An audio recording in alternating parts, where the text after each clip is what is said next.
All right, chapter 6, guys, of Among the Impostors. In the last chapter, Luke has still not read the note from Mr. Talbot. Luke got by. It wasn't really that hard, as long as he didn't let himself want anything. As long as he didn't linger in the bathroom or halls, as long as he sat down promptly when he entered a classroom, as long as he didn't try to eat at the wrong table. Nobody bothered him except Jackal Boy, and Jackal Boy's torture was bearable, even at its worst. The problem was, Luke couldn't always stop himself from wanting more. He wanted home, and he wanted his family, and he wanted Jen alive again, and he wanted all the third children to be free, so he didn't have to go around pretending to be someone else anymore. Those were impossible dreams, little fantasies that he played with in his mind in the middle of the night when he couldn't sleep.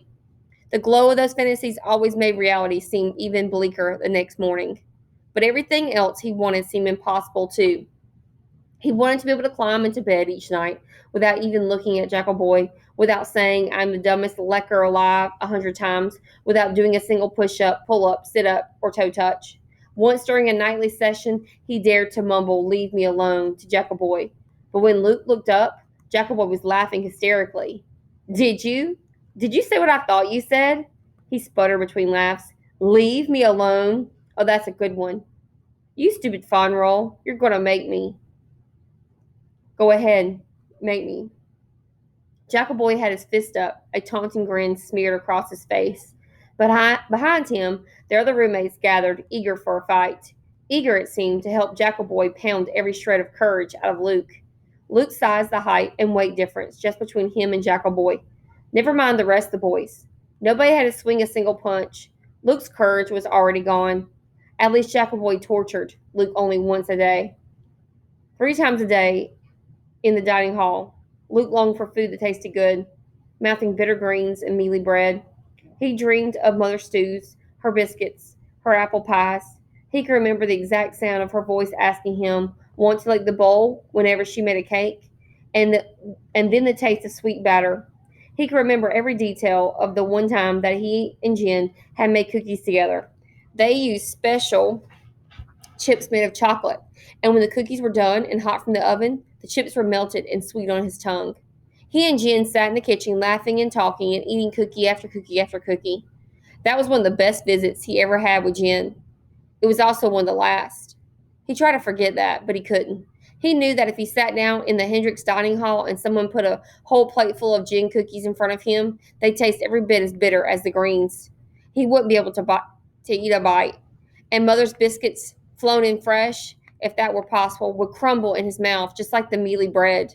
Nothing could taste good when you ate alone in the midst of hundreds of boys who didn't even know your name, who didn't care. For Luke wanted a friend at Hendrick's school. Sometimes he forced himself to stop daydreaming and start paying attention to the other boys.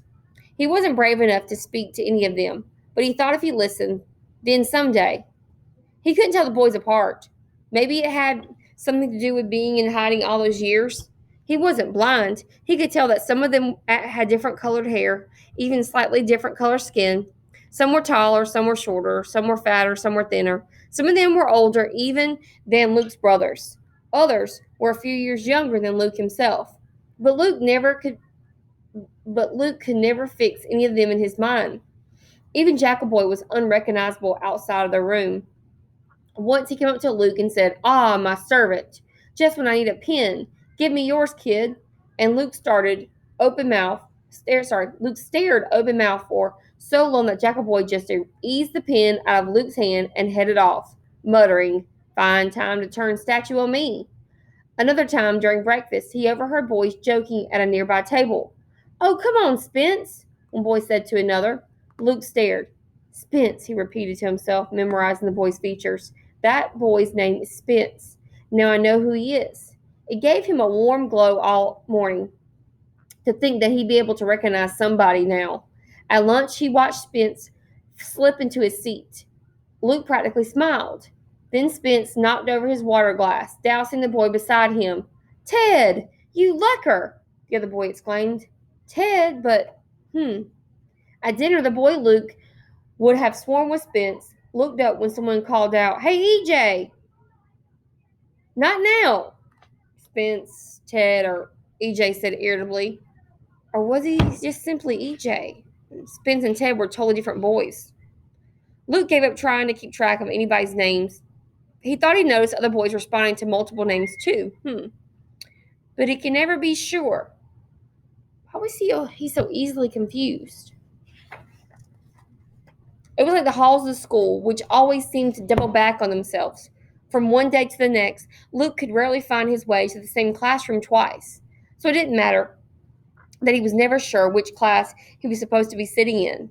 He'd never be able to get to the right place anyhow. The teachers didn't seem to notice Luke or anyone else. They occasionally point at a boy and declare two demerits, but they almost never called anyone by name. Luke wondered about sneaking up to his room during class time and reading the note from Jen's dad, since nobody cared where he was anyway. But the hall monitors guarded the stairs too. They guarded everything.